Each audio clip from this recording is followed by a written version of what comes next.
এটা বিশেষ খবৰ বিপদৰ বন্ধু হৈছে এবাৰ আজমল ফাউণ্ডেশ্যন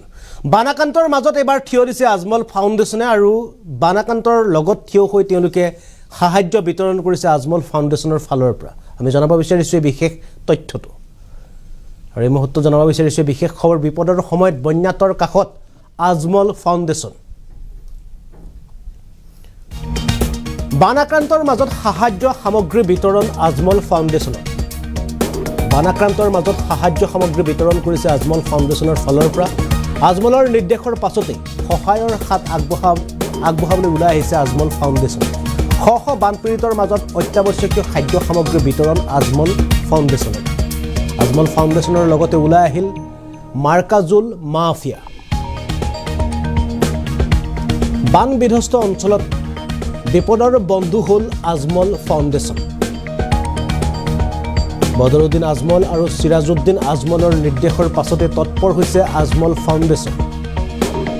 বানাক্ৰান্তৰ ৰাইজৰ দুখ দুৰ্দশাৰ বুজ ল'লে আজমল ফাউণ্ডেশ্যন বিপদৰ সময়ত বন্যাতৰ কাষত এতিয়া দেখা পোৱা গৈছে আজমল ফাউণ্ডেশ্যন বদৰুদ্দিন আজমলৰ নিৰ্দেশৰ পাছতে ভাতৃ সিৰাজউদ্দিন আজমলৰ নিৰ্দেশৰ পাছতে এতিয়া বানাক্ৰান্তৰ মাজত এনেদৰে সাহায্যৰ টোপোলা লৈ আজমল ফাউণ্ডেশ্যন আৰু আজমল ফাউণ্ডেশ্যনে এনেদৰে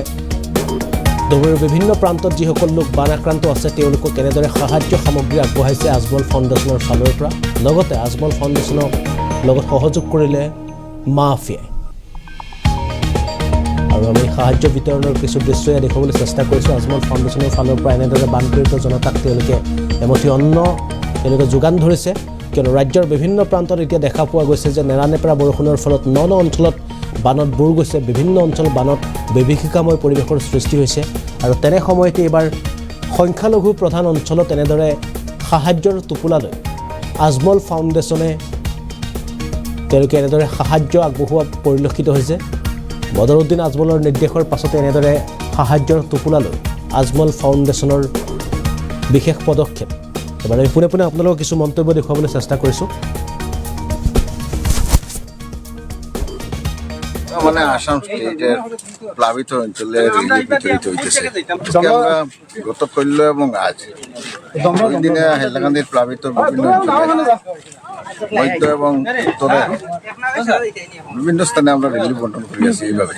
আজকে এখানে আমরা বাঁশবাড়ি তারপরে খাঞ্চনপুর কোনো দুর্যোগ হয় হিসাবে নির্দেশ এবং সেই নির্দেশে আমরা 5,000 মানুষের আমাদের রিলিফের সামগ্রী বিতরণ গোটা মানে আসাম স্টেটের প্লাবিত অঞ্চলে রিলিফ বিতরিত হইতেছে আমরা গত কল্য এবং আজ দুই দিনে হাইলাকান্দির প্লাবিত বিভিন্ন অঞ্চলে মধ্য এবং উত্তরে বিভিন্ন স্থানে আমরা রিলিফ বন্টন করে আছি এইভাবে আজকে এখানে আমরা বাঁশবাড়ি তারপরে খাঞ্চনপুর কোনো দুর্যোগ হয় হিসাবে নির্দেশ এবং সেই নির্দেশে আমরা 5,000 মানুষের